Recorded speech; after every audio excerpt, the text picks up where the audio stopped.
নবী গোপনে গোপনে কলেমা দাওয়াত খানা দেন। 3 বছর ধরে বাবার কোরআন মাজিদের আয়াতে কারিমা নাজিল হয় না, আল্লাহ পাকের পক্ষ থেকে ওহী আসে না। আল্লাহর নবী বিচলিত হয়ে পড়লেন, কেন আর আল্লাহর পক্ষ থেকে ওহী নাজিল হয় না? আমার নবী আমার ঘরে ঘেরা চলে যায়, ধ্যান মগ্ন করে আল্লাহ পাকের ইবাদত বন্দেগী করে। আবার আমার আল্লাহ এমনি করে 3 বছর পরে আল্লাহর কালামুল্লাহ শরীফের আয়াতে কারিমা নাজিল করে দেয়, ফাসাব্বিহ বিহামদি রাব্বিকা বিল আইসি ওয়াল ইবকার। ও আমার হাবিবে পিয়ারা, আপনি সকাল এবং সন্ধ্যায় 2 রাকাত করে আপনার সাহাবায়ে কিরামদেরকে দিয়ে আল্লাহ পাকের উদ্দেশ্যে নামাজ আদায় করুন। জোরে বলুন সুবহানাল্লাহ, আর একটু জোরে বলুন সুবহানাল্লাহ। নামাজ তাহলে প্রথম কখন এসেছিল? নবী পাকের 43 বছর বয়সে। কেউ বলে মেরাজে নামাজ এসেছিল। কি গো, কোনটা ঠিক আর কোনটা ভুল? হ্যাঁ, মেরাজেও এসেছিল, 43 বছর বয়সে নামাজ এসেছিল। কোন রওয়ায়াতে আছে না 40 বছরে এই নামাজটা এসেছিল। হ্যাঁ, এই বয়সে এসেছিল 40 বছর 43 বছর বয়সে 2 ওয়াক্তের নামাজ 2 রাকাত করে। একবার জোরে বলুন সুবহানাল্লাহ। কিন্তু পূর্ণ নামাজ 5 ওয়াক্তের নামাজ যখন নাজিল হয়েছিল সেটা মেরাজের রাতে। এটা সঠিক, দুটোই সঠিক। ও দুনিয়ার মুসলমানেরা, নবীর উম্মতেরা, ও সোনার মানিকেরা, আল্লাহ নবী সাহাবায়ে কেরামদেরকে নিয়ে নামাজ আদায় করবে। কিন্তু নামাজটা কেমন আদায় করবে? আল্লাহ নবী আবার জিবরাইলকে বললেন, জিবরাইল, আমি নামাজ কেমন আদায় করব?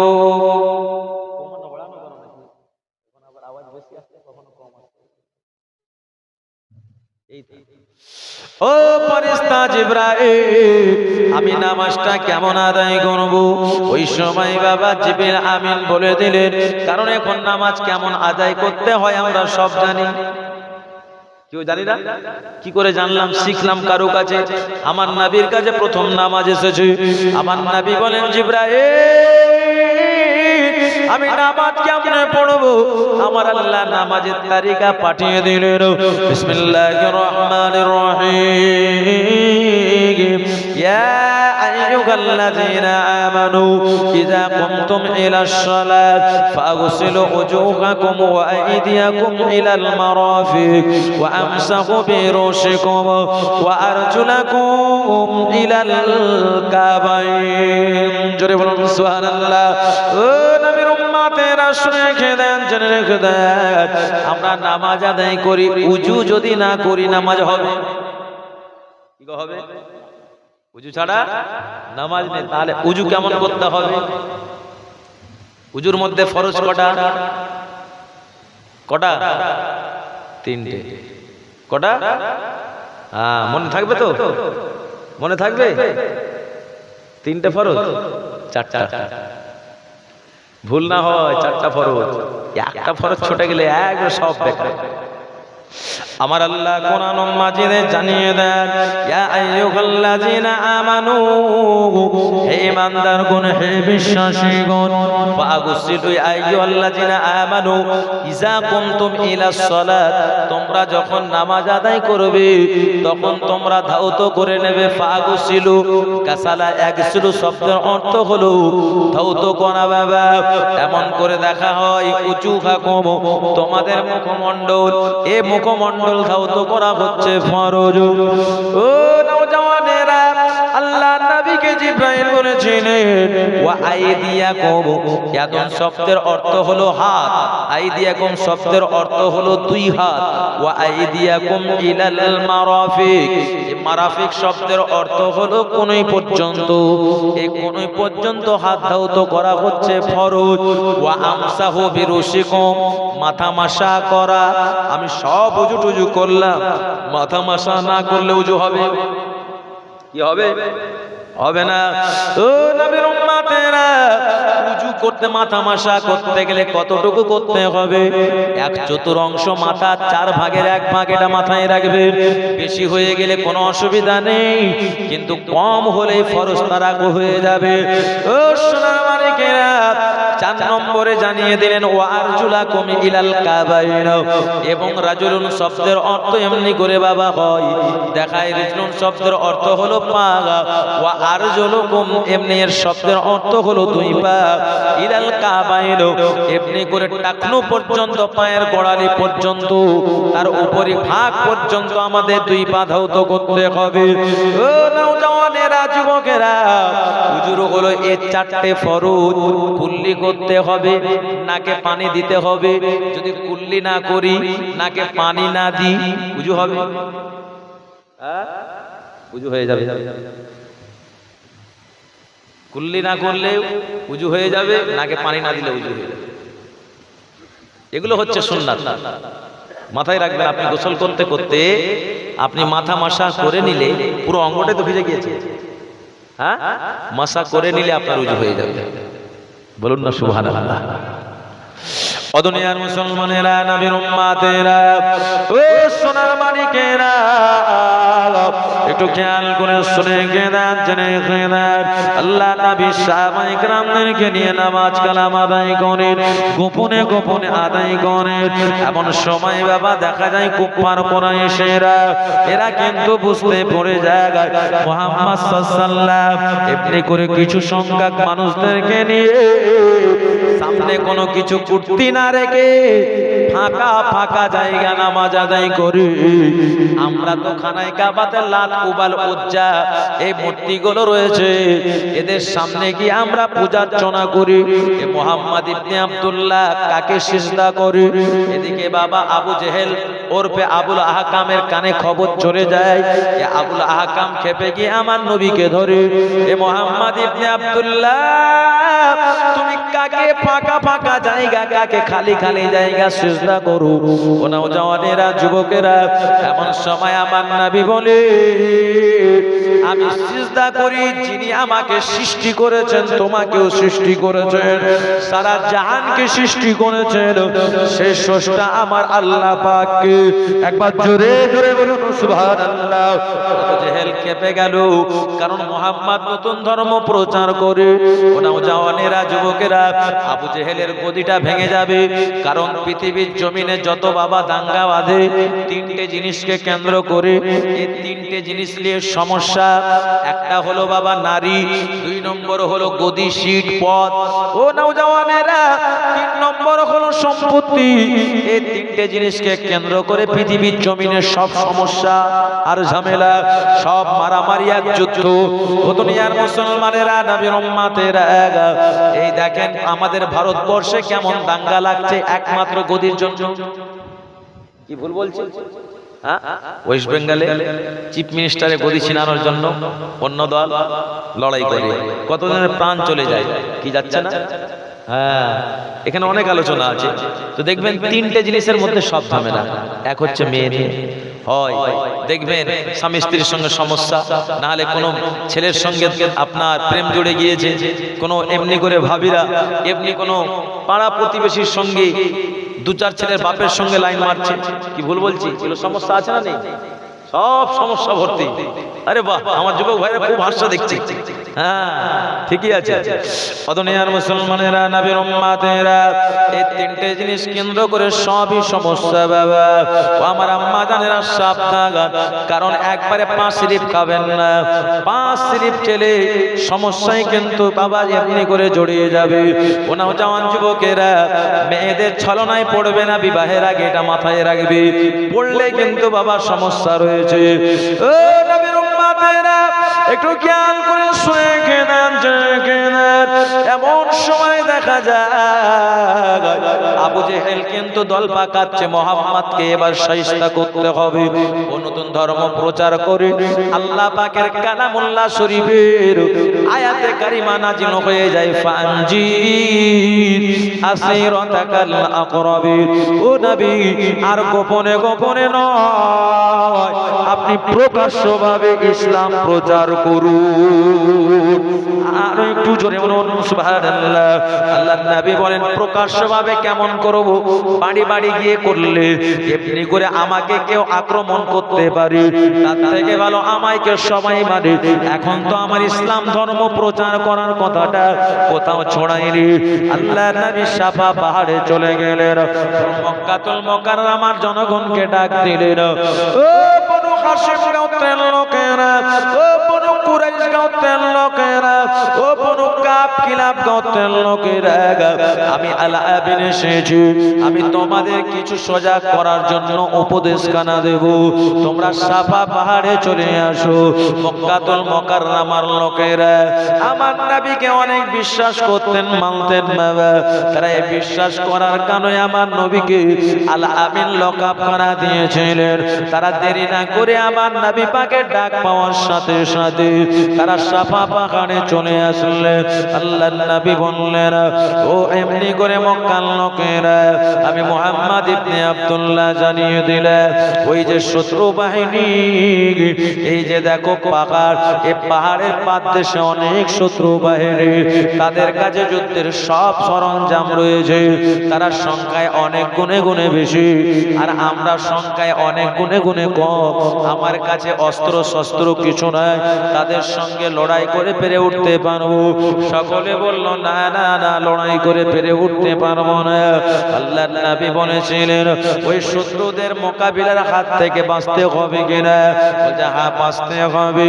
ওই সময় আমার নবী বলেছিলেন, ও মক্কার জনগণেরা শুনে রেখে দাও, জেনে রেখে দাও, আমি মুহাম্মদ ইবনে আব্দুল্লাহ জানিয়ে দিলাম, তোমরা খবরদার, ওই শত্রুটার অন্য কেউ নয়, ওই শত্রুটা হলো আমার আল্লাহ পাকের আযাব গজব, আল্লাহ পাকের জাহান্নাম। এই জাহান্নামের সঙ্গে লড়াই করতে পারবো কি গো? পারবো? হ্যাঁ? ও নবীর উম্মতেরা, ও সোনামানিকেরা, জাহান্নামের সঙ্গে লড়াই করার একটাই রাস্তা, আল্লাহর রাস্তায় চলা। আমার নবী জানিয়ে দিলে, তোমরা আমাকে নবী বলে মেনে নাও, আল্লাহকে আল্লাহ বলে মেনে নাও, ওই জাহান্নাম তোমাদের জন্য হারাম হয়ে যাবে। আর একটু জোরে বলুন সুবহানাল্লাহ। ওই সময় বাবা সেই জায়গাতে তার দুশমন চাচা বাবা, যার নাম হলো আবু লাহাব, এই আবু লাহাব ও সেখানে ছিল। ও খেপে গিয়ে জমিন থেকে ধারালো পাথর তুলে নিয়ে আমার নবীর উপরে এমন ভাবে বলল, আহমদ মুহাম্মদ, তুই এই জন্য আমাকে ডেকেছিস, তোকে মেরে একবারে জমিন থেকে পাথর তুলে বাবা আমার নবীকে আক্রমণ করার চেষ্টা করলো। আল্লাহর নবী দেখলেন অন্য কেউ হলো না, নিজের চাচা আমাকে এরকম কথা শোনালো, আমার নবীকে এরকম কথাটা লাগে তো কলিজায় আঘাত হয়। আমার নবী দুঃখ পাবে আর আমার আল্লাহ সহ্য করবেন না। না না, আমার আল্লাহ তিনারা হাবিবের হয়ে আবু লাহাবের আযাব ঘোষণা করে দিলেন। জিবরিল আমিন চলে আসলেন আমার নবীর দরবারে, আসসালাতু ওয়াসসালামু আলাইকা ইয়া রাসূলুল্লাহ, হাবিবাল্লাহ, আপনি চিন্তা করবেন না, আবু লাহাব আপনাকে দুঃখ দিয়েছে, কষ্ট দিয়েছে, আর আমার আল্লাহ আপনার হয়ে উত্তরখানা দিয়ে দেয়। আর একটু জোরে বলুন সুবহানাল্লাহ। সাথে সাথে জিবরাইল পড়ে শুনিয়ে দিলেন, তাব্বাত ইয়াদা আবি লাহাবি ওয়া তাব, মা আগনা আনহু মালুহু ওয়া মা কাসাব, সায়াসলা নারান যাতা লাহাবি ওয়া আমরাতুহু হাম্মালাতাল হাতাব, ফি জিদিহা হাবলুম মিন মাশাদ। ও নবীর উম্মতেরা, তাব্বাত ইয়াদা আবি লাহাবি ওয়া তাব, ধ্বংস হবে অবশ্যই আবু লাহাবের দুটো হাত, সে অবশ্যই ধ্বংসে নিমজ্জিত হবে। মা আগনা আনহু, সে যা টাকা পয়সা ধন সম্পদ উপার্জন করেছে, তার টাকা ধন সম্পদ কোনো কাজে আসবে না। একবার জোরে বলুন সুবহানাল্লাহ। আর এমনি করে আবু লাহাব এবং তার স্ত্রী এমনি করে বাবা হাম্মালাতাল হাতাব বলতে বোঝানো হয়েছে এমনি করে কাষ্ঠ বহনকারী এ আবু লাহাব এবং তার স্ত্রী উম্মে জামিলা এরা দুজনাই জাহান্নামী রশিগণায় প্রকৃত অবস্থায় আল্লাহ পাকের আযাবে গ্রেফতার হবে। একবার জোরে বলুন সুবহানাল্লাহ। কারণ বাবা আবু লাহাবের স্ত্রী উম্মে জামিলা এ মারাত্মক বাবা আমার নবীর কষ্ট দিয়েছে, আমার নবীকে অনেক কষ্ট দিয়েছেন বাবা। কারণ আমার নবী মা খাদিজার বাড়ি থেকে খানায় কাবা বাইতুল্লাহ শরীফে নামাজ আদায় করতে যাবে। আবু লাহাব, উতবা, সাইবা, রাবিয়া, উমাই ইবনে খালদ, উকবা বিন আবু মুমাইদ এরা কিন্তু নবী পাকের সঙ্গে পারে না। এই নিজের চাচি হয়ে বাবা উম্মে জামিলা জঙ্গল থেকে বিষাক্ত বিষাক্ত কাঁটা এনে রাতের বেলা বিছিয়ে দিয়েছে। আমার নবী যখন ভোরবেলা মা খাদিজার বাড়ি থেকে খানায় কাবা বাইতুল্লাহ শরীফে নামাজ আদায় করতে যাবে, আমার নবীর পায়ে ওই কাঁটাগুলো ঢুকে যাবে। আল্লাহর হাবিব সাল্লাল্লাহু আলাইহি সাল্লামের রাস্তায় রাতের বেলা বিষাক্ত বিষাক্ত কাঁটা উম্মে জামিলা বিছিয়ে দিয়েছে। ফজরের সময় আমার নবী বাবা খানায় কাবা বাইতুল্লাহ নামাজ আদায় করতে যাবে। এমন সময় আমার আল্লাহ জিবরাইলকে বলেন, জিবরাইল তুমি চলে যাও, আমার নবী রাস্তায় বেরিয়ে গেলে আমার নবী কষ্ট পাবে, কাঁটা পুঁতে যাবে। আমার নবী তো জানে না। ওই সময় জিবরিল আমিন চলে আসলেন, আম্মা জান মা খাদিজার ঘরের দরজা খুলে দিলেন। এমন সময় জিবরিল আমিন আমার নবীকে সালাম জানিয়ে দিলেন, ইয়া রাসূলুল্লাহ, হাবিবাল্লাহ, ভোর ভোর আমি আপনার কাছে জন্য এসেছি। আপনি হচ্ছেন নামাজি, আল্লাহ দিদার করতে যাবেন খানায় কাবা বাইতুল্লাহ, আপনাকে দিদার করতে দেবে না বলে আপনার রাস্তাতে উম্মে জামিলা বিষাক্ত বিষাক্ত কাঁটা বিছিয়ে দিয়েছে। ইয়া রাসূলুল্লাহ, হাবিবাল্লাহ, আর আমি নামাজি আপনার রাস্তায় নূরের ডানা বিছিয়ে দিলাম। জোরে হবে না? হ্যাঁ, দেখেন এ বদমাইশ আমার নবীকে নামাজ পড়তে দেবে না, আর আল্লাহ বলে যে নামাজ পড়ে তাকে বিপদ দেব না, তার রাস্তায় নূরের ডানা বিছিয়ে দিয়ে। একবার জোরে বলুন। দুনিয়ার মুসলমানেরা, নবীর উম্মতেরা, আবু জেহেল একদিন চিন্তা করলো মুহাম্মদকে থামা যায় না, এ মুহাম্মদকে আমি শায়েস্তা করতে পারবো। তার 25 জনের একটা কমিটি ছিল, সংগঠন ছিল। ওই সময় দেখা যায় বাবা এমনি করে আবু জেহেল বলল, রাতের বেলা মুহাম্মদ যখন সন্ধ্যার সময় নামাজ আদায় করে খানায় কাবা থেকে খাদিজার বাড়ি চলে যাবে, আমি মুহাম্মদ এমনি করে আবু জেহেল আমি ওই রাস্তাতে রাতের বেলা বিশাল গর্ত করে রাখবো, আর সেই জায়গায় আমি বিষাক্ত বিষাক্ত কাঁটা দিয়ে দেবো, উপরে লতা পাতা দিয়ে দেব। আর ভোরবেলা মুহাম্মদ ইবনে আব্দুল্লাহ যখন নামাজ আদায় করার জন্য খানায় কাবা যাবে, ও বুঝতে পারবে না, ওই গর্ততে ও পড়ে যাবে। আর এমনি করে পড়ে গিয়ে যে চেঁচামেচি করবে, আমরা সাথে সাথে ইট পাটকেল মেরে মুহাম্মদ ইবনে আব্দুল্লাহকে ওই গর্তের মধ্যে জনমের মধ্যে মেরে ফেলবো। একবার জোরে জোরে বলুন নাউজুবিল্লাহ। ও আমার ভাইজানেরা, রাতের বেলা দলবল নিয়ে বাবা আবু জেহেল আল্লাহর নবীর ওই রাস্তাতে গর্ত করলেন, আর দেখা যায় এমনি করে বিশাল বড় গর্ত, ওই গর্ততে কাঁটা এমনি দিয়ে দিলেন, বিষাক্ত বিষাক্ত কাঁটা। আর কাঁটা দেওয়ার পরে বাবা দেখা যায় উপরি ভাগে লতা পাতা দিয়ে এমনি করে রাতের বেলা আবু জেহেল তার দলবলকে বলো, আমার সঙ্গে সাথীরা তোমরা পাহারা দাও, আমি একটু আরাম নিয়ে আসি। ও বাড়ি চলে গিয়েছে বাবা, গিয়ে ঘুমিয়ে পড়েছে। আর ঘুম আসার কিছুক্ষণ পরে তার ঘুমটা ভেঙে গিয়েছে, ও গর্ত করেছে ও জানে না, ও ঘুম ভেঙে গিয়ে বাবা বাইরে এসেছে। আর চোখ টলতে টলতে নিজের খোড়া গর্তে নিজে এসে আবু জেহেল পড়ে গিয়েছে। একবার জোরে জোরে বলুন সুবহানাল্লাহ। এই পড়ে গিয়েছে, এত চিৎকার মেরে ওঠে। এমন সময় দেখা যায় বাবা তার যে পাহারাদারেরা ছিল ওরা বলে, মুহাম্মদ পড়ে গিয়েছে চলো। আবার কেউ বলে না না, মুহাম্মদের গলা নয়, এই গলাটা হচ্ছে আমাদের লিডার আবু জেহেলের।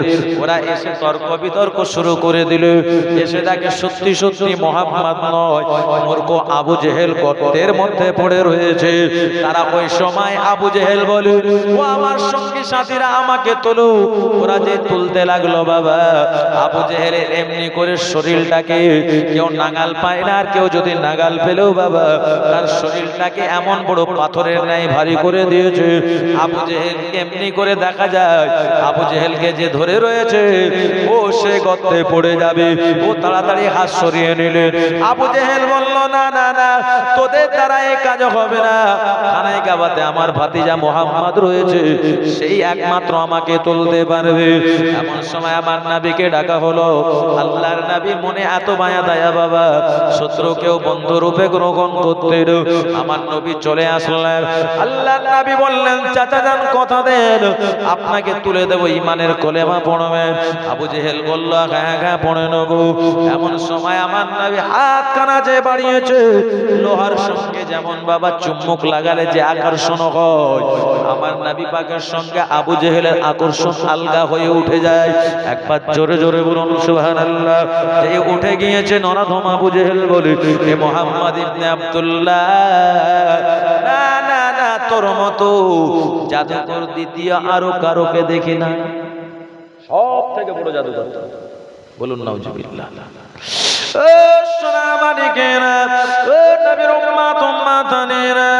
এমন সময় আবু জেহেল আমার নবী পাকের অনেক শত্রুতা করতে লাগলো। একবারে জমের মতো বাবা এমনি করে বেড়ে গেল। আবু জেহেলের যে এমনি করে সঙ্গে সাথী পাহারাদারেরা ছিল, ওরা বলল, না না না, আবু জেহেল ঠিক নয়। মুহাম্মদ ইবনে আব্দুল্লাহর মনের মধ্যে কত মানবতা, ও শত্রুকে বন্ধুরূপে ব্যবহার করে তুলে নিল। না না না, আমরা আবু জেহেলকে ছেড়ে দিয়ে মুহাম্মদ ইবনে আব্দুল্লাহকে নবী বলে মেনে নিলাম। একবার জোরে জোরে বলুন সুবহানাল্লাহ। আবু জেহেলের মুখে বাবা ঝামা ঘষে দিল। আবু জেহেল খেপে গেল। আবু জেহেল তার 25 জন সদস্যদেরকে কেন্দ্র করলেন, তাদের সঙ্গে সলা পরামর্শ করে বললেন, এ মুহাম্মদ ইবনে আব্দুল্লাহকে তো কোনো মতে আমরা দাওয়াতে পারি না, তার থেকে ভালো মুহাম্মদ ইবনে আব্দুল্লাহ নব মুসলমান সাহাবাদেরকে এক এক করে ধরো। এমন করে দেখা যায় আল্লাহর নবী সাহাবী হযরতে আম্মার রাদিয়াল্লাহু আনহুকে ধরলেন বাবা, তাকে ধরে এমন মার দিতে লাগলেন। আম্মার বললে, আমাকে তোরা যত কষ্ট দিবি আমার সঙ্গে পারবি না, কারণ যে নবীকে পেয়েছি, যে নবীকে দেখেছি, ওই নবীকে আমরা কখনো জান চলে যাক কিন্তু আমার দয়ার নবীকে ভুলতে পারি না। আর একটু জোরে বলুন সুবহানাল্লাহ। হযরতে কাব্বাব রাদিয়াল্লাহু তাআলা আনহুকে ধরলে, ধরার পরে বললেন, এ কাব্বাব সাবধান হয়ে যা, বাপ দাদুর ধর্মের দিকে চলে আয়, ওই দিকে থাকিস না, কারণ ওটা হচ্ছে নতুন ধর্ম। ওই সময় কাব্বাব জবাবখানা দিয়েছিল, কারণ নতুন ধর্ম তো তোদের গায়ে জ্বালা করে নাকি, তোদের ধর্মটাই হচ্ছে মন গড়া, আর আমার নবীর ধর্মটা হচ্ছে পুরাতন ধর্ম। একবার জোরে জোরে বলুন সুবহানাল্লাহ। এই ধর্মটা হচ্ছে সমস্ত নবীদের ধর্ম, এই ধর্মকে ভুলতে পারি না।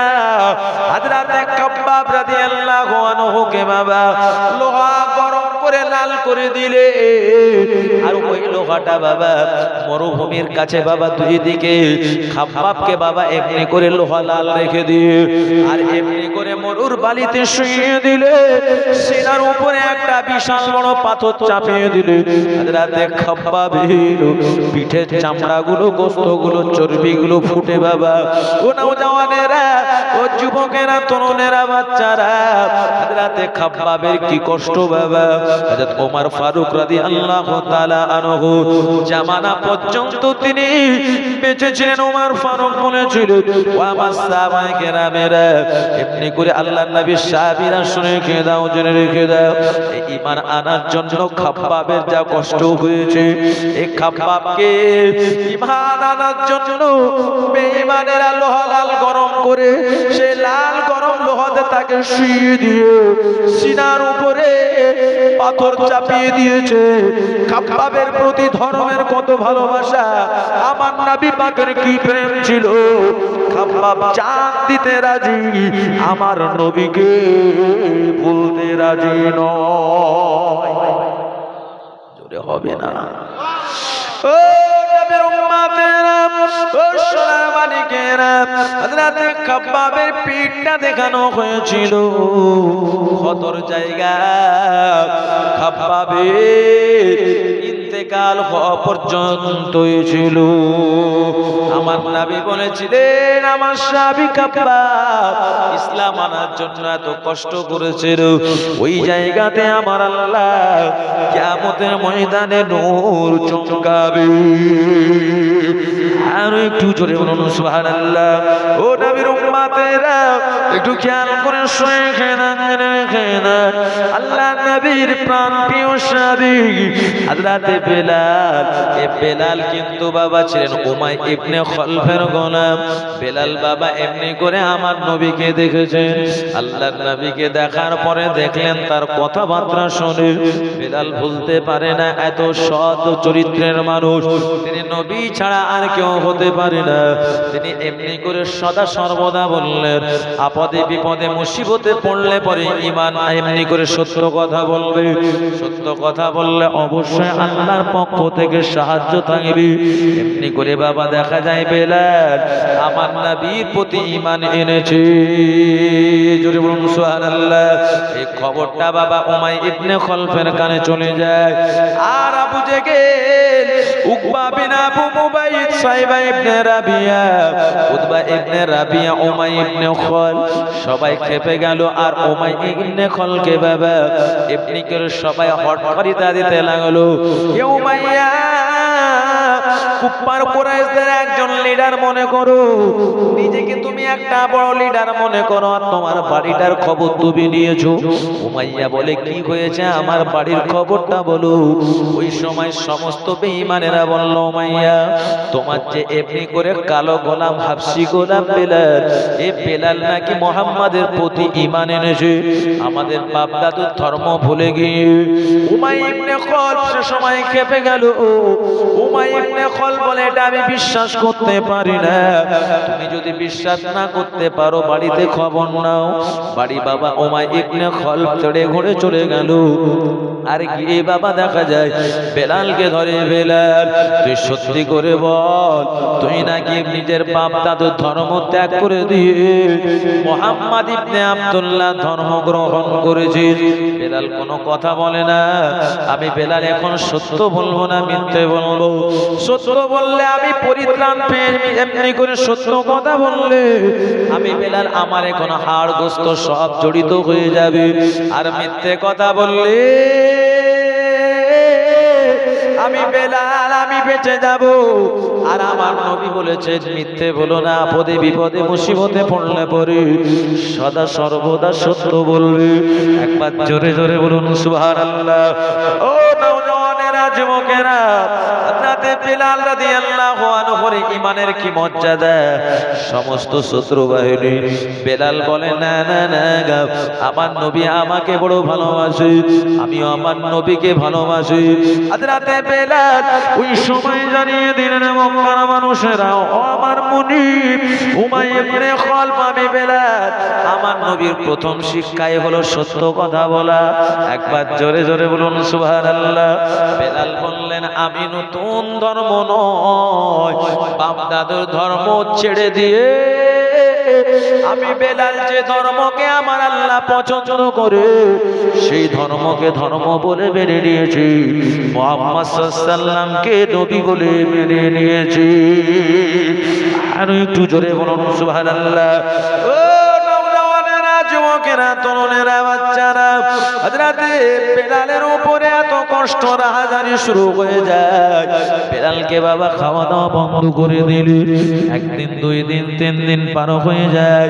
এইরকম বাবা পার হতে হতে দেখা যায় হযরত বেলাল অভক্ত অবস্থায় রয়েছে, পেটের মধ্যে জ্বালা যন্ত্রণা শুরু হয়েছে। বেলাল কিন্তু আল্লাহকে ভুলে যান না, নবীকেও ভুলে যান না। একবার জোরে জোরে বলুন সুবহানাল্লাহ।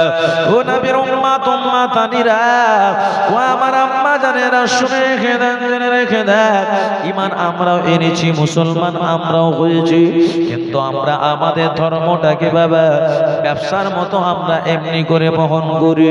কিন্তু বেলাল কেমন ভালোবেসেছে, মহব্বত করেছে। হযরতে বেলাল রাদিয়াল্লাহু তাআলা আনহু বলে, আমি বেলাল আমাকে না খাইয়ে দেয় মেরে মেরে মেরে ফেলে দিলি, আমি বেলাল তোমাদের হব না।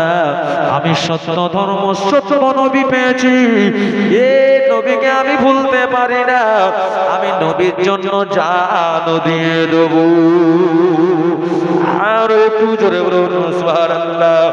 ও নবীর উম্মতেরা, সারা রাত ধরে হযরতে বেলালের উপরে মারধর শুরু হয়ে যায়।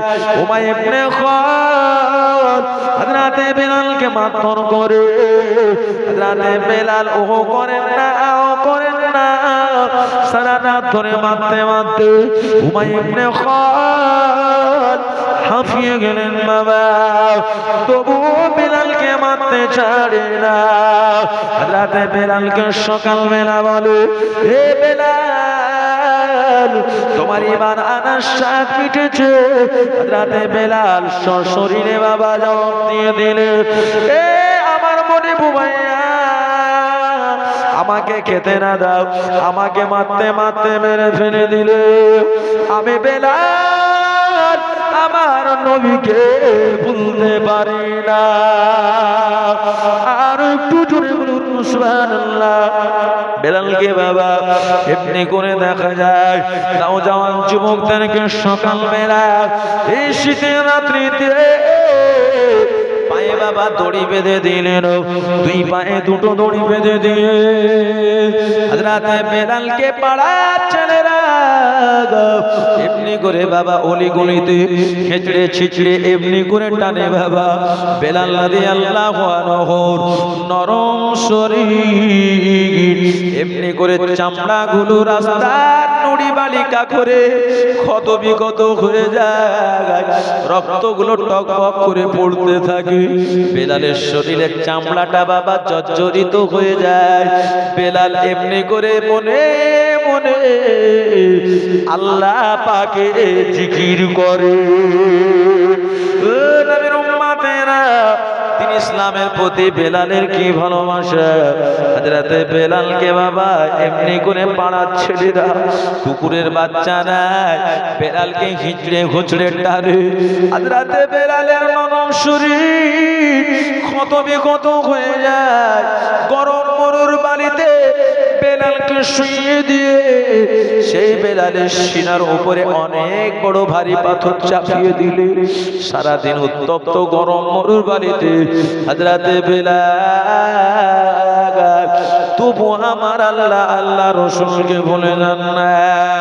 বেলাল কষ্ট পায়, বেলালের জবানে আল্লাহ পাকের জিকির নাজিল হয়ে যায়।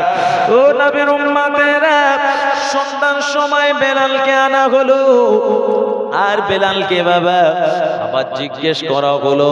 বেলাল সাক্ষ্য দিয়ে দিলেন, আমি বেলাল যে নবীকে মেনেছি সে নবীকে আমি বেলাল আমি জীবনেও ভুলতে পারবো না। আমি বেলাল ওই নবীর প্রেমে আমার জান দিতে রাজি। জোরে বলুন।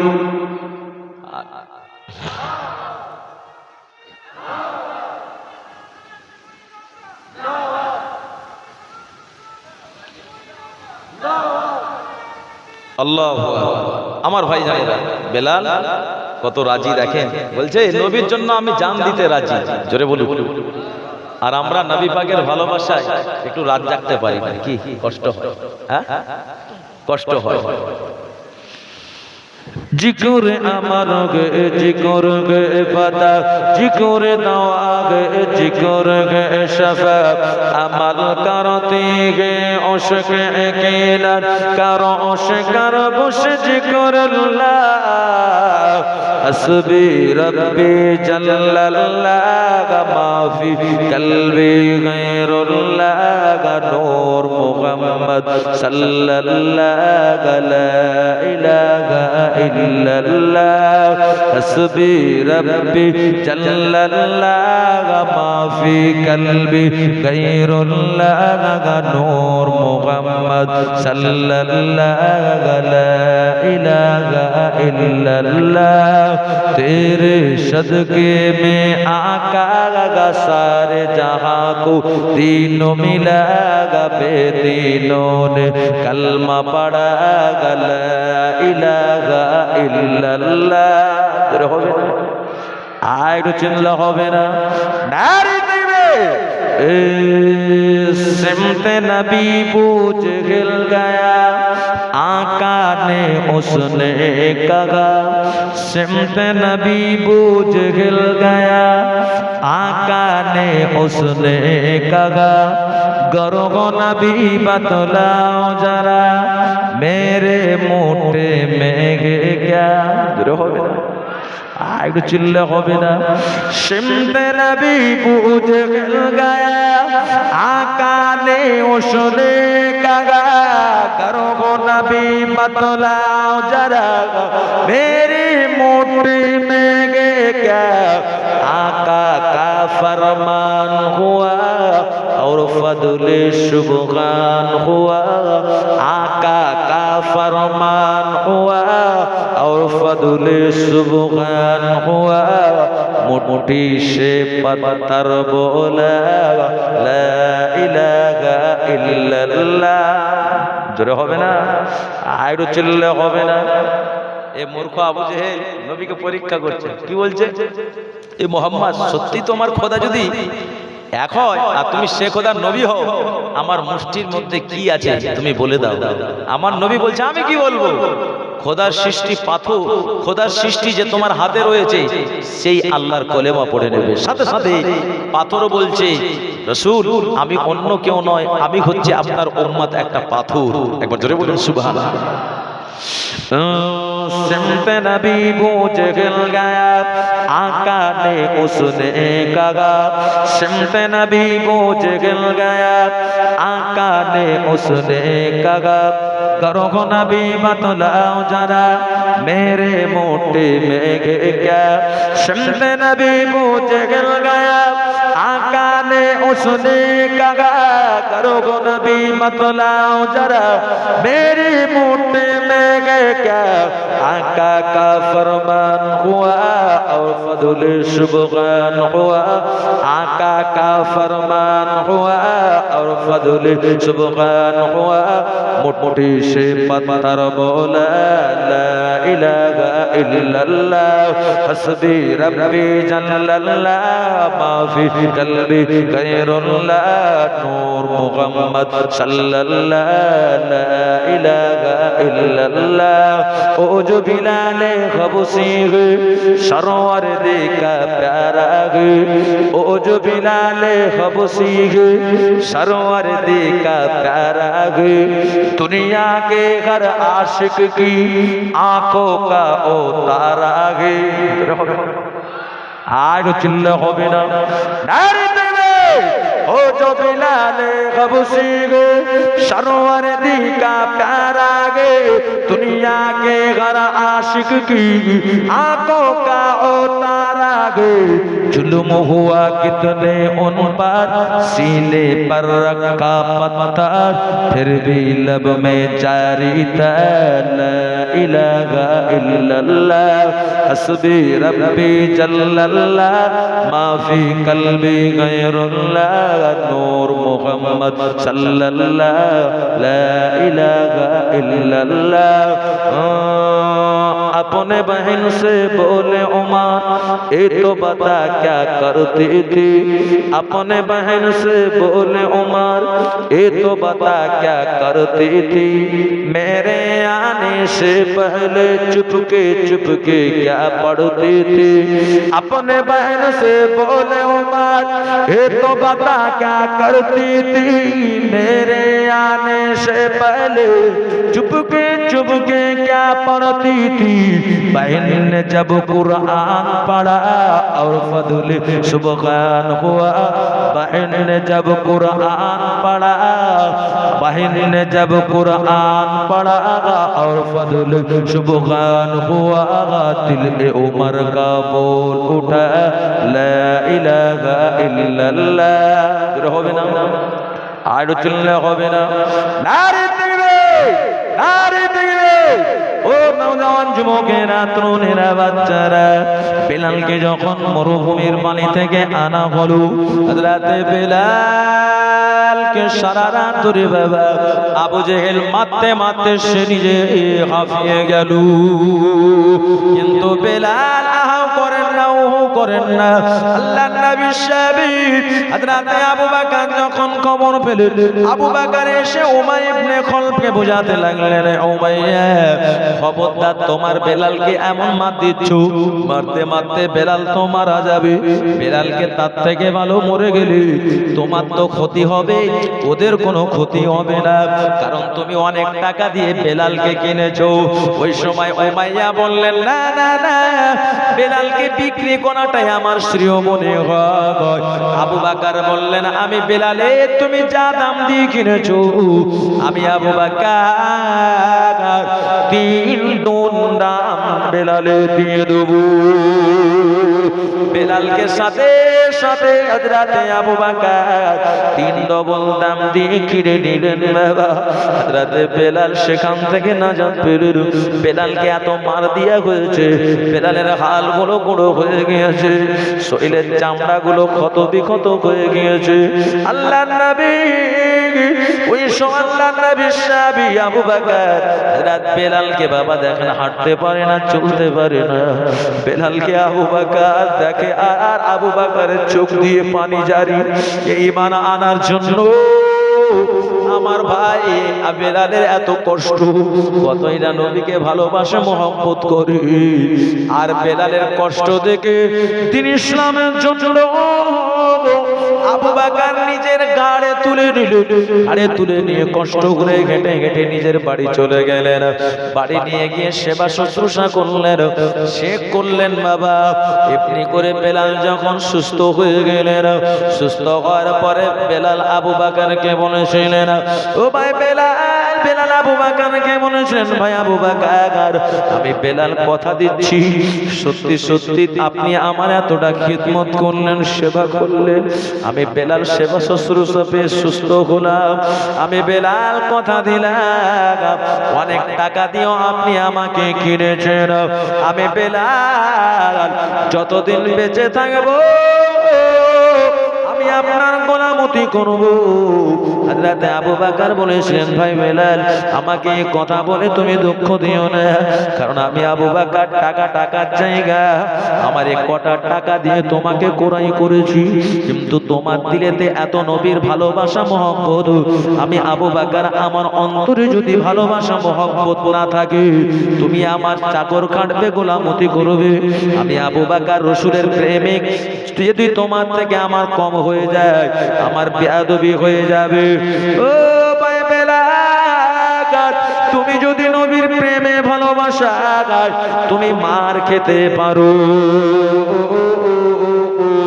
আমি আবু বকর আমার টাকা পয়সা দিয়ে তোমাকে ক্রয় করেছি আমি রাসূলুল্লাহর ভালোবাসা মহব্বতে তোমাকে আজাদ করে দিলাম আর একটু জয় বলুন আরে বেলাল ছুটে ছুটে আমার নবীর দরবারে চলে যায় আল্লাহর নবী বেলালকে বুকে জড়িয়ে ধরে নিয়ে বলেন চোখ দিয়ে পানি জারি হয়ে যায় বাবা বেলাল তোমার জন্য এত তোমার উপরে অত্যাচার জুলুম আমি আল্লাহর দরবারে দোয়া করেছিলাম আমার আল্লাহ আমার দোয়া কবুল করে নিয়ে তোমাকে আজাদ করে দিয়েছে বাবা বেলাল আমার আশাবে সুপার মধ্যে থাকো আমি রাসূলুল্লাহ জানিয়ে দিলাম আমার আসহাবে সুপার মধ্যে সবথেকে উন্নত সাহাবিয়া হলে তুমি একবার জোরে জোরে বলুন সুবহানাল্লাহ ওনাও জওয়ানেরা যুবকেরা তরুণেরা বাচ্চারা আবু জেহেল দেখলো না না না এই রকম করে মুসলমানদের বাচ্চাদের এই রকম জান নেওয়াটা ঠিক হয় না, কারণ ওদের চাপ সৃষ্টি করে ওরা মরতে রাজি কিন্তু নবী ছাড়তে রাজি নয়। একবার জোরে জোরে বলুন সুবহানাল্লাহ। তার থেকে ভালো আমরা মুহাম্মাদের সঙ্গে একটু সিদ্ধান্তে আসি। ওরা ওদের দলবল নিয়ে আলোচনা করলো, 1 মাস আমরা ওদের খোদার সবাই মিলে ইবাদত করব, আর 1 মাস আমরা সবাই মিলে আমাদের প্রতিমা পূজা অর্চনা করব। এমনি করে তারা আলোচনা করে সাথে সাথে আমার আল্লাহ তিনার হাবিবের উপরে সূরা কাফিরুন নাজিল করে দিলেন। বিসমিল্লাহির রহমানির রহিম। কুল ইয়া আইয়ুহাল কাফিরুন লা আ'বুদু মা তা'বুদুন ওয়া লা আনতুম আ'বিদুনা মা আ'বুদু ওয়া লা আনা আ'বিদুম মা আ'বাদতুম ওয়া লা আনতুম আ'বিদুনা মা আ'বুদু লাকুম দীনুকুম ওয়ালিয়া দীন। একটু চিল্লা হবে না। যে আবু জেহেল এসে বলল মুহাম্মদ এই সিদ্ধান্ত নিয়েছি যে 1 মাস সবাই মিলে তোমার খোদার ইবাদত করব, আর 1 মাস আবার আমাদের লাত উবাল উজ্জা এই মূর্তিদের পূজার্চনা করব, এতে কি তুমি রাজি? আমার নবীর সাথে সাথে শুনিয়ে দিলেন তাদেরকে, হে নবী কুল ইয়া আইয়ুহাল কাফিরুন, আপনি কাফেরদের বলে দিন কি লা আ'বুদু মা তা'বুদুন, তোমরা যার ইবাদত করো হাবিব আপনি ওদের খোদার ইবাদত করবেন না, আপনি একমাত্র আমি আল্লাহ আমারই ইবাদত করব। একবার জোরে বলুন। ওয়ালা আনতুম আবিদুনা মা আ'বুদু ওয়ালা আনা আবিদুম মা আ'বাদতুম। ও নওজওয়ানেরা, যুবকেরা, আমার নবী জানিয়ে দিলেন এ কাফেররা, আমি এমনি করে তোমাদের দেবদেবীর এমনি করে ইবাদত বন্দেগী করব না, আমার আল্লাহর ইবাদত বন্দেগী করব। একবার জোরে জোরে বলুন সুবহানাল্লাহ।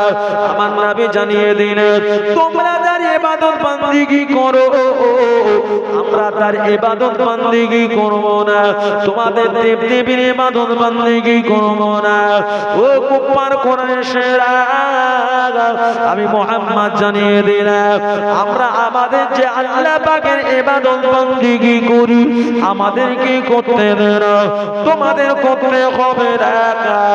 তোমরা জানো কোন নারী করো এমনি করে লাকুম দীনুকুম ওয়ালিয়া দীন। এমনি করে আমার নবী জানিয়ে দিলেন একটু জোর গলায়, না না না, ধর্মের ব্যাপারে কোনো বোঝাপড়া আসবে না। আমি নবী জানিয়ে দিলাম যার ধর্ম তার কাছে সমান। জোরে বলুন সুবহানাল্লাহ। আবু জেহেল খেপে গেল, বাবা খেপে গিয়ে আবু জেহেল আল্লাহর নবীর দুশমন চাচা আবু লাহাব, আবু লাহাবের 2 ছেলে উতবা এবং উতাইবার সঙ্গে আল্লাহর নবীর 2টা কন্যার বিবাহ দিয়েছিলেন। এমনি করে জয়নাব এবং উম্মে রুকাইয়া এমনি করে উতবা গিয়ে বললেন, এ উতবা উতাইবা, আমি আবু লাহাব জানিয়ে দিলাম মুহাম্মদ আমাদের বাপ দাদু ধর্মটা ভুলে যাবে, তোমরা কি চাও মুহাম্মদ আমাদের শত্রুতা করুক? ওরা বলল না, তোমরা যদি বাপর বেটা হও মুহাম্মাদের 2টো সন্তানকে তোমরা তালাক দিয়ে দাও। সাথে সাথে উতবা উতাইবা, বাবা 2 কন্যাকে রাসূলুল্লাহ তালাক দিয়ে দিলেন। 2 বোন কাঁদতে কাঁদতে আল্লাহর নবীর কাছে চলে গেলেন। এমন সময় আমার নবী কানাই কাবা বাইতুল্লাহ শরীফে ইবাদত বান্দেগী করছিলেন। এমন সময় দেখেন 2 মেয়ের চোখে পানি, আর এমনি করে মেয়ের চোখে পানি বাবা বিশেষ করে আব্বা সহ্য করতে পারেন না। আমার নবী বললেন, ও বেটি জৈনব, ও বেটি উম্মে রুকাইয়া, কাঁদো কেন মা, কি হয়েছে বলো? ওরা বলল, আব্বা যান আপনি দিন ইসলাম প্রচার করেন বলে আমার শ্বশুর মশাই আবু লাহাব তার 2 সন্তানকে তালাক দিতে বলল। এমন সময় দেখা যায় উতাইবাকে বাবা এমনি করে আবু লাহাব বলল, উতাইবা তুই যদি যোগ্য বাবের বেটা হস তাহলে মুহাম্মাদের মুখে থুতু দিয়ে আসতে পারবি। উতাইবা কেঁপে গিয়ে আল্লাহ নবীর নূর মোবারকে থুতু দিয়ে দিলেন। জোরে বলুন নাউজুবিল্লাহ। ও নওজওয়ানেরা, যুবকেরা, আমার নবী পাকের দুখানা নুরানি গাত আল্লাহ পাকের আসমানের দিকে উঠে গেল। আমার নবীর জবান থেকে বড় দোয়া বেরিয়ে গেল, আল্লাহুম্মা ইন্নী বিকুরাইশিন উতাইবা। ও রব্বুল আলামিন, আল্লাহ কুরাইশদের ভিতর থেকে উতাইবাকে গ্রেফতার করুন, কুরাইশদের ভিতর থেকে উতাইবাকে গ্রেফতার করুন। যে এমনি করে নবীর বদদোয়াটা উতাইবা শুনতে পেয়েছে, আবু লাহাবকে গিয়ে সমস্ত ঘটনা বললেন। আবু লাহাব জানতো মুহাম্মদ যে কথা বলে সে কথা বাহ্যিক তার খোদা করে নেন। জোরে বলুন সুবহানাল্লাহ। ওই সময় আবু লাহাব বলেছিলেন, এ বেটা উতাইবা সাবধানে থাকবি রে, কারণ মুহাম্মদ যে দোয়া করেছে এ বদদোয়া তোর লেগে যাবে। উতাইবা শাম দেশে বাণিজ্য করতে যাবে, তার বিশাল কাফেলা নিয়ে যাচ্ছে। বিশাল একটা মরুভূমি পড়ে যায়, ওই মরুভূমিতে সন্ধ্যা হয়ে যায়, কাফেলা সেই জায়গা দাঁড়িয়ে যায়। এমন সময় উতাইবা একটা বড় বড় দাঁতওয়ালা নেকড়ে বাঘ দেখতে পায়। উতাইবা বলেন, ও আমার সঙ্গী সাথীরা, আমি উতাইবা একটা বড় বড় দাঁতওয়ালা বাঘ দেখতে পাচ্ছি। সঙ্গী সাথীরা বলেন, এ উতাইবা চিন্তা করিস না, চিন্তা করিস না, খাওয়া দাওয়ার পরে তোকে ধারে রাখবো না, মাঝখানে রাখবো, আরামসে ঘুমাবি, ক্ষতি হবে না। এমন সময় বাবা রাতে খাওয়া দাওয়ার পরে উতাইবাকে মাঝখানে ঘুমালেন। যে বদমাইশ উতাইবা নবীর দুশমন, আল্লাহর দুশমন, এই নরাধম উতাইবাকে বাবা হিংস্র প্রাণী আমার আল্লাহ বাঘ পাঠিয়েছিলেন। সঙ্গে সঙ্গে সঙ্গে সঙ্গে আল্লাহর দুশমন উতাইবাকে বাঘ পার করে নিয়ে দূরে নিয়ে গিয়ে দাঁত দিয়ে ক্ষত বিক্ষত করে উতাইবাকে হিচড়ে ছিচড়ে তাকে জনমের মতো হত্যা করে দেয়। এমন সময় দেখা যায় বাবা এই নেকড়ে বাঘ মানুষকে পেরে ছাড়বে না, কিন্তু ওই নরাধম উতাইবার গোশত খাওয়াটাও বাঘ ঘৃণা মনে করেছে। একবার জোরে বলুন সুবহানাল্লাহ। ও নবীর উম্মতেরা, আবু লাহাবের কানে যখন খবর পৌঁছে গেল আবু লাহাব আমার নবী পাকের দুশমন হয়ে গেল, এমন করে নবী পাকের পিছনে লেগে গেল। 25 জন দলের সদস্য তারা পরামর্শ করল। এমন সময় আমার নবীকে এমনি করে কি করে মারা যায় জানে বাবা, এই চিন্তা পরিকল্পনা আঁকতে লাগলেন। আল্লাহ নবী ওই সময় বলেন, আমি মুহাম্মদ, আমার উপরে অনেক এমনি করে আসতে পারে, এমনি করে অনেক বিপদ আসতে পারে। আল্লাহ নবী তার আগে আল্লাহ পাকের কাছে দোয়া করলেন, আল্লাহুম্মা আইজিল ইসলাম বিহাব্বু রাজুলাইনি ওয়া ইলাইকা উমর ইবনুল খাত্তাব ওয়া আবি জেহেল বিন হিশাম। ও রব্বুল আলামিন, আল্লাহ আপনি আমাকে দিন ইসলামের জন্য খাত্তাবের বেটা ওমরকে হেদায়েত দান করুন, না হলে হিশামের বেটা আবু জেহেলকে। আমার নবী দোয়া করলে এই দোয়াটা নরাধম আবু জেহেলের কপালে জুটল না, নবী দোয়াটা খাত্তাবের বেটা ওমরের কপালে জুটে গেল। আরো একটু জোরে বলো ও নওজওয়ানেরা, যুবকেরা। এমন সময় আবু জেহেল বলে, দল বলে রাখে রয়েছে, আমি এমনি করে আবু জেহেল জানিয়ে দিলাম যে মুহাম্মাদের গর্দান টানতে পারবি। লাফ মেরে ওমর উঠলেন, আমি পারবো। সাথে সাথে ওই সময় বলেছিলে, এমনি করে তুমি যদি আনতে পারো 100টা তোমাকে এমনি করে উড় দেবো। এমনি করে বাবা দেখা যায় খাত্তাবের বেটা ওমর ও কিন্তু রাত্রে বাড়ি চলে গেল। তার আস্তা বলে অনেক ঘোড়া ছিল, খাওয়ালো, শক্তিশালী ঘোড়া। ভোরবেলা নিয়ে দ্রুত গতিতে ছুটে খোলা তরবারি নিয়ে। এমন সময় ওমরের বন্ধু, যার নাম ছিল নঈম বিন আব্দুল্লাহ, এই নঈম বিন আব্দুল্লাহ বাবা বললেন, সকালে তুমি কার কাছে দ্রুত গতিতে খোলা তরবারি নিয়ে যাও রে? সকালবেলা তরবারি নিয়ে ছোট না। ওমর কিন্তু থামে না। ওই সময় বাবা ডাক দিলেন, ওমর যে জোর গলায় ডাক দিয়েছেন ওমর বলে আমি খাত্তাবের বেটা, আমাকে জোর গলায় ডাক দেবে, আমি ওমর তাকে তরবারি দিয়ে দ্বিখণ্ডিত করে দেবো। ওমর ফিরে আসেন, রে রহিম বিন আব্দুল্লাহ, তুই আমার বন্ধু না হলে তোকে আমি ছেড়ে কথা বলতাম না, তরবারি দিয়ে দু টুকরো করে দিতাম, তুই কেন আমাকে জোর গলায় বললে বল? বলছে তুই কোথায় যাস তরবারি খোলা নিয়ে?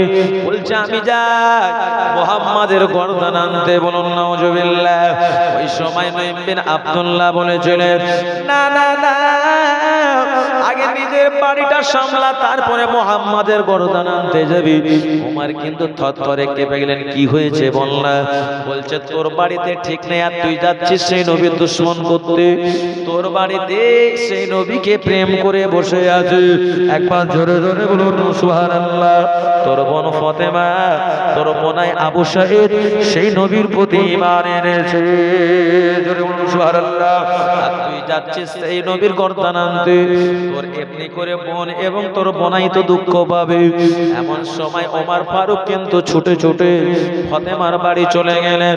আর যে ফাতেমার বাড়িতে গিয়েছে, দেখা যায় আল্লাহর নবী সাহাবী হযরতে খাব্বাব সূরা তাহার পণ্ডালিপি কোরআন মাজিদের আয়াত ফাতেমা এবং আবু সাঈদকে পড়াচ্ছিলেন। ওমর যে দরজায় আঘাত করে খাব্বাব বুঝতে পেরেছে ওমর এসেছে, আমার আর বাঁচাও নয়।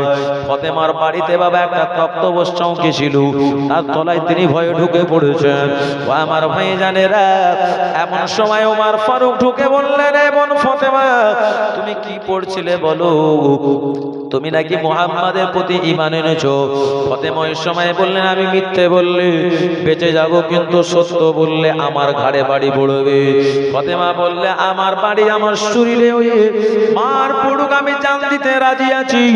দুনিয়ার মানুষের প্রতি জান দিয়ে লাভ নাই, রাসূলুল্লাহর প্রতি ভালোবাসা দিয়ে জান গেলে আল্লাহ পাকের কাছে খুশি হয়ে যাব।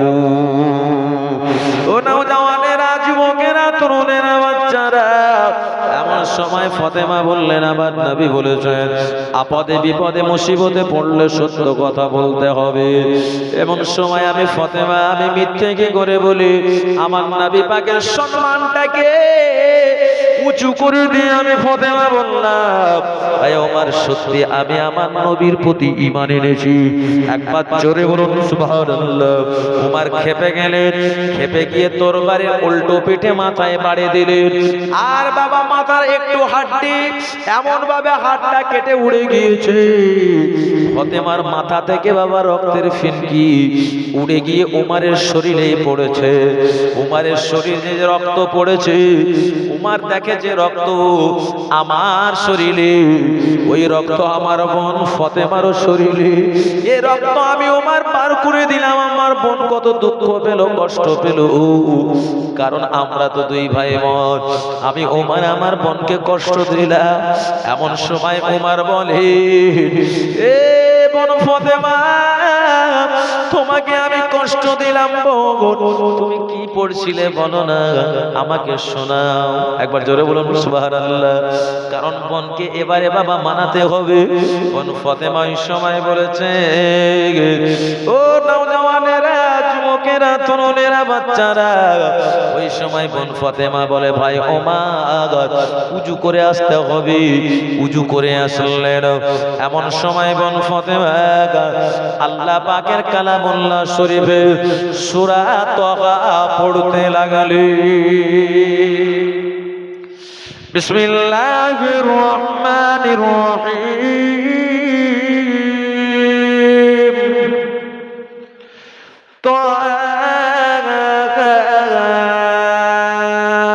মা আনজালনা আলাইকাল কুরআনা লিতাশকা ইন্নানি আনাল্লাহ লা ইলাহা ইল্লা ফা'বুদনি ওয়া আকিমিস সালাতা লিযিকরি। এগুলো চিল্লা হবে না, নারী দিবে। ওমর বলে, তোহা, তোহাই হচ্ছে নবীর নাম। একবার জোরে বলুন। নামটা রেখেছেন কি? আল্লাহ। একবার জোরে বলুন। যা কিছু নাজিল হয়েছে আল্লাহর পক্ষ থেকে, যা ইবাদত করো, সালাত কায়েম করো, সব আল্লাহর জন্য। একবার জোরে বলুন। উমারের মন একবারে আপনার নরম হয়ে গিয়েছে, আল্লাহর জন্য পাগল পারা হয়েছে। একবার জোরে বলুন। কে আসলো বলে এই পৃথিবী হলো জাগালা। তোরা হবে না কে গো? আমার নবী যদি না আসতো অন্ধকার থেকে যেত, আলো হতো। নবী এসেছে, হেদায়েত পেলাম। কে আসলো বলে এই পৃথিবী হলো জাগালা। কে গাইলো এসে সম্মেরি গান শূন্য কাফেলা। কে আসলো বলে এই পৃথিবী হলো জাগালা। কে গাইলো এসে সম্মেরি গান শূন্য কাফেলা। ও কাশ্মীর, ও কাশ্মীর মক্কে মাদানী, ও কাশ্মীর মক্কে মাদানী, শাগে মদিনা। ও নূর নবী, নূর নবী, নূর মদিনা। হবে না? ও নূর নবী, নূর নবী, নূর মদিনা। কে আসলো বলে এই পৃথিবী হলো জাগালা। কে গাইলো এসে সম্মেরি গান শূন্য কাফেলা। ও কাশ্মীর, ও কাশ্মীর মক্কে মাদানী, ও কাশ্মীর মক্কে মাদানী, শাগে মদিনা। ও নূর নবী, নূর নবী, নূর মদিনা। ও নূর নবী, নূর নবী, নূর মদিনা। আল্লাহ ने फरमान अलम नशरह लक सदरक। তোরা হবে না? আল্লাহ ने फरमान अलम नशरह लक सदरक। করিল বয়ান দেখো কুরআন ওয়ারাফানা লাকা যিকরাক। তোরা হবে না? একটু চিল্লে হবে না? নারে তাকবীর। আল্লাহ ने फरमान अलम नशरह लक सदरक। করিল বয়ান দেখো কুরআন ওয়ারাফানা লাকা যিকরাক। সজরা রাসূলে আরবি, সজরা রাসূলে আরবি মানব দরদি। সজরা রাসূলে আরবি মানব দরদি, শাফায়াত সবিনা। তোরা হবে না? ও নূর নবী, নূর নবী, নূর মদিনা। ও নূর নবী, নূর নবী, নূর মদিনা। হযরত ওমর করতে কত নবীর দারে যায়। কি গো, উমার কোথায় যাচ্ছেন?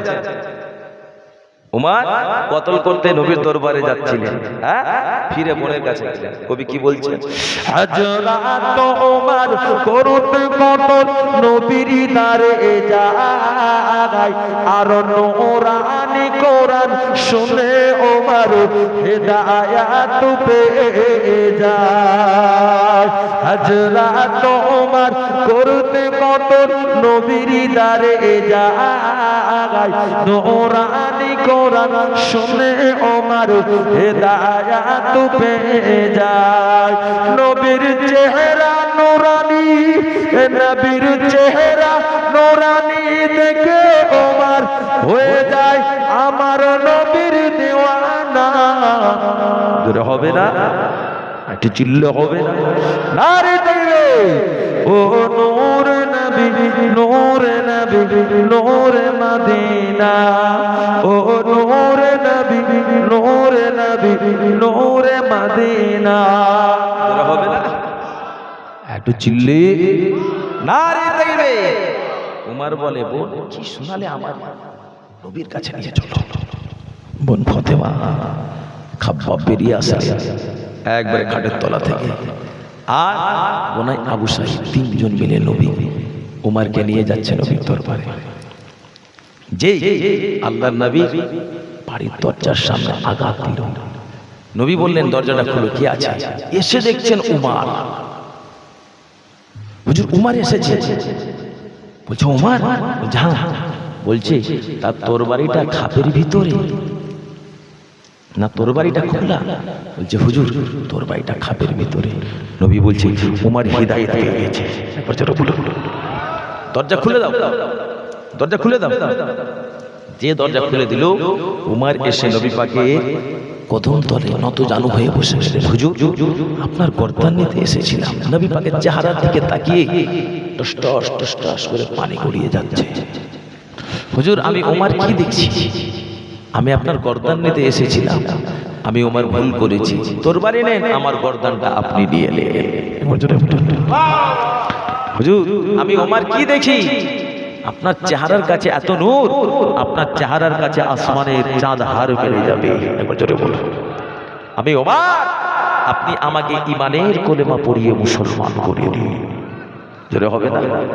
সাথে সাথে উমার ফারুক ঈমানের কলেমা পড়ে মুসলমান হলে সাহাবীরা তাকবীর দিয়েছিলেন। এই তাকবীরের ধ্বনিটা কুফফার কুরাইশদের কানে কানে পৌঁছে গিয়েছিল। জোরে বলুন। ওই সময় আপনার উমার বলেছিলেন হুজুর আপনি চিন্তা করবেন না, বাকায়দা জামাতের সঙ্গে নামাজ হবে খানাই কাবা বাইতুল্লাহতে। যে আসবে আমি উমার আমার তরবারির সঙ্গে লড়াই করবে। আমি উমার আজকে আবু জেহেলকে আমি জানিয়ে দেব, সত্য ধর্মের প্রতি যদি আঘাত আনতে আনিস, আমি উমার আমার তরবারিটা সত্য ধর্মের পক্ষ থেকে আমি উমার তোমাদের উত্তর দিয়ে দেব। একবার জোরে বলুন। আমার নবী বলেছিলেন বাবা উমার তুমি শুধু ওমান নয়, তুমি হলে ফারুক। ফারুক শব্দের অর্থ হলো সত্য মিথ্যার পার্থক্যকারী। একবার জোরে বলুন সুবহানাল্লাহ। এমন সময় দেখা যায় উমার ঈমান এনেছে, কুফফার কুরাইশেরা ভয় পেয়ে গেল। ইসলামের ক্ষমতা সাহস আল্লাহ বাড়িয়ে দিলেন। একবার জোরে বলুন। এ পর্যন্ত থাক, আবার কালকে আলোচনা হবে। রাত অনেক হয়ে গেল, কেউ দুঃখ নেবেন না, হ্যাঁ? কারণ আলোচনা করতে করতে হবে, একটু ভাড়া কমা হবে অনেক।